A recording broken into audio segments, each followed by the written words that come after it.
நல்ல விஷயங்கள் கிடையாது. இன்னைக்கு இவ்வளவு தூரம் வந்துட்டு நாங்க சமைச்சு, இவங்களுக்கெல்லாம் நாங்க குடுக்குறோம், சாப்பாடு குடுக்குறோம்னா சொல்லி காட்டக்கூடாது. இருந்தாலும் சொல்றேன். இவங்களுக்கு இவ்வளக்கான செய்யும் பொழுது, இவங்க எனக்காக வாழ்றாங்க. அப்படிங்கிறத தாண்டி, எனக்கு அம்மா இருக்காங்க அப்படின்னு அவங்க இருக்காங்க பாருங்க. அந்த ஒரு முக்கியமான ஒரு விஷயத்த நீங்க புரிஞ்சு பாருங்க. நெறைய பேர் சொல்றாங்க, அந்த கமெண்ட்லயே நெறைய பேர் கேட்பாங்க, இன்னைக்கு வந்துட்டு நீங்க வந்துட்டு மோர் வைக்கலையா? தயிர் வைக்கலையா? எனக்கு சிரிப்பா வரும். ஒருத்தங்க கேட்டிருந்தீங்க, ஃபுல்லாவே நான்வெஜ் தானா? அப்படின்னீங்க. வெள்ளி, செவ்வாய், ஞாயிறு கண்டிப்பா இங்க நான்வெஜ் இருக்காது. மீதி நாள்ல நான் வைக்கிறேன் அப்படின்னு சொன்னீங்கன்னா, நான் உங்களுக்கு சொல்லிக் குடுத்திருப்பேன். என்னோட குழந்தைகளை நான் பாதுகாப்பா பார்த்துருக்கேன். என் பிள்ளை, நான் பெத்த பிள்ளைகளுக்கு எப்படி பாதுகாப்பா பார்க்கணும், அந்த மாரி பாதுகாப்பா நான் பார்த்துக்கிட்டு இருக்கிறேன். "இங்க உட்கார்ந்து சாப்பிடு." அந்த மாரி வந்துட்டு நான் வந்துட்டு பாதுகாப்பா நான் பார்த்துக்கிட்டு இருக்கிறேன். நம்ம வீட்டு பிள்ளைகளுக்கு நம்ம எப்படி செய்வோம், அந்த மாரி தான் இவங்கள எல்லாத்தையும் என்னோட குழந்தைகளா தான் வந்துட்டு நான் பார்த்துட்டு இருக்கிறேனே தவிர, வேற ஒண்ணும் கிடையாது. ஒரு வேளை நான் சமைக்கணும், நான்வெஜ் இந்த மாரி நான் சமைக்கணும் அப்படின்னு பார்த்தீங்கன்னா, கறி, இந்த மீன் இந்த மாரி நான் எடுத்து செய்யணும் அப்படின்னு சொன்னீங்கன்னா, கறி எடுத்தோம்னா ஒரு 40 கிலோ கண்டிப்பா எடுக்கணும். மீன் எடுத்தாலும் 40 கிலோ எடுக்கணும்.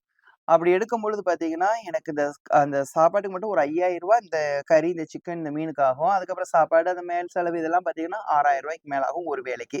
இப்படி நார்மலா செய்யும்போது வந்து பார்த்தீங்கன்னா, எப்படி ரூ. 2000 ஆகும். ஆனா இது எனக்கு சந்தோஷமா செய்வேன். இத வந்து நான் சந்தோஷமா செய்வேன். ஆனா ஆடம்பரமாக நான் செய்ய மாட்டேன். சாப்பாட்டுக்கு நல்லா செய்வேன். பிள்ளைகள்ட்ட வந்துட்டு தேவையில்லாம அவங்க வந்து செலவழிக்கிறாங்க, தேவையில்லாம செய்றாங்கன்னா, அது கண்டிப்பா நான் வந்து கண்டிஷன் பண்ணுவேன்.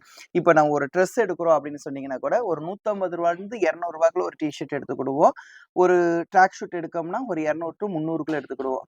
இவ்வளவு தானே தவிர, இதை தாண்டி நாங்க செலவழிக்கவே மாட்டோம். நீங்க நல்லா யோசிச்சு பாருங்க. அம்மா வந்துட்டு இந்த கோவில்ல இருப்பேன், இங்க இருப்பேன். இவங்களுக்கான பூஜைகள் பண்ணுவேன். அம்மாவுக்கு பூஜை பண்ணுவேன். இவங்களுக்கு சாப்பாடு செஞ்சு குடுப்பேன். இதெல்லாம் செய்வேனே தவிர, நான் என்னைக்காவது வந்துட்டு பார்த்தீங்கன்னா, சுற்றுலா தலம் போயிருக்கேன். என்னோட ஃப்ரெண்ட்ஸ கூட்டிட்டு நான் ஊர் சுத்தியிருக்கேன். படத்துக்கு போயிருக்கேன்னா பார்த்தீங்கன்னா, கண்டிப்பா இருக்கவே இருக்காது.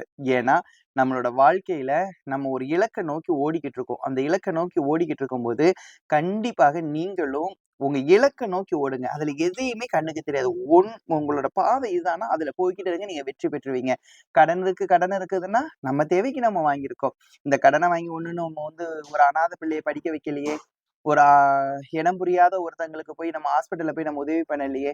உங்க பிள்ளைகளுக்கு வாங்கியிருக்கீங்க. உங்க தேவைக்கு வாங்கியிருக்கீங்க. உங்களோட தொழிலுக்காக வாங்கியிருக்கீங்க. அதுல இன்னைக்கு கடன் பட்டுருக்கோம். நம்ம அத அடைக்க போறோம்.